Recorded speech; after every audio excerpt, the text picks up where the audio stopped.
This will be the anniversary of 30 years in Canada. I'm a Canadian citizen now. Still not used to the winter here. The weather in New Zealand is much, much better, but Canada offered a great deal more in terms of opportunities, and so it's a wonderful country. So I left it 30 years ago. Left New Zealand 30 years ago to come here. I came to do graduate work in law, and well, I never left. I'm very fortunate that I can combine my research interest in judging and judges with an advisory role with an organisation that develops and delivers education for judges across the country. So I play a role there in curriculum development and in pedagogy, the way in which these courses can be taught.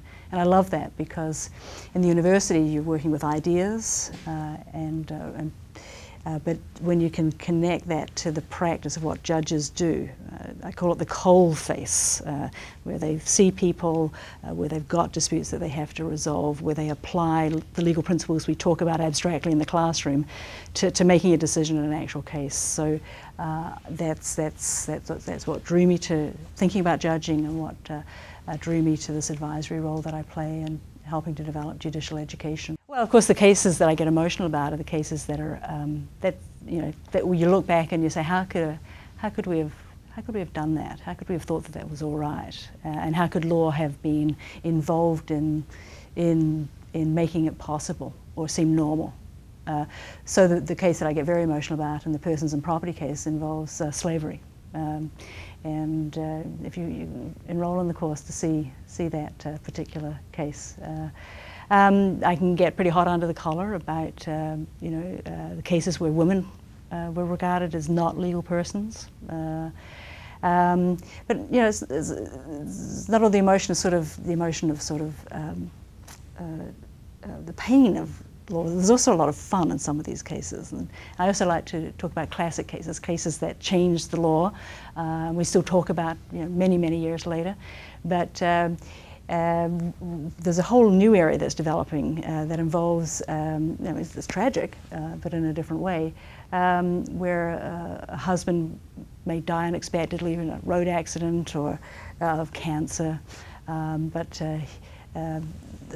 he and his spouse, his female spouse's wife, have laid down some frozen sperm for artificial reproduction. And then after his death, can she use that sperm?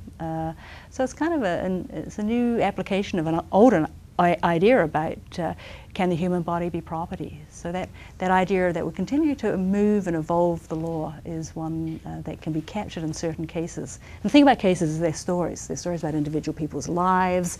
They're stories about the conflicts that they can't break through or get to a resolution of without help from the law. So trying to piece that together is one of the things that make cases really interesting.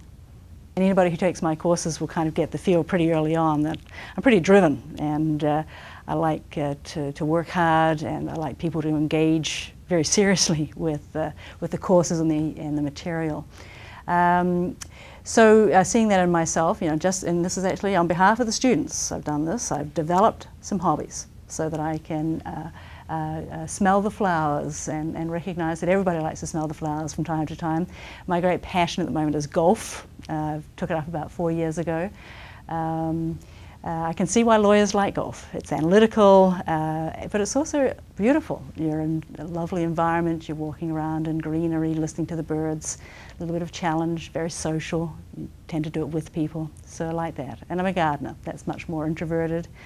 But I have an enormous perennial garden. I live up in the Gatineau Hills, and so try and garden for the 4 seasons. And I have a rule in my garden: no negative thoughts, no, oh, you're stupid to put the plant there. Not absolutely verboten in the garden. Everything is good, and it becomes a place of meditation. So those are my big hobbies. I live near the water. I like to kayak and swim. Being outdoorsy, going back to my roots as a New Zealander, being outdoors is enormously important.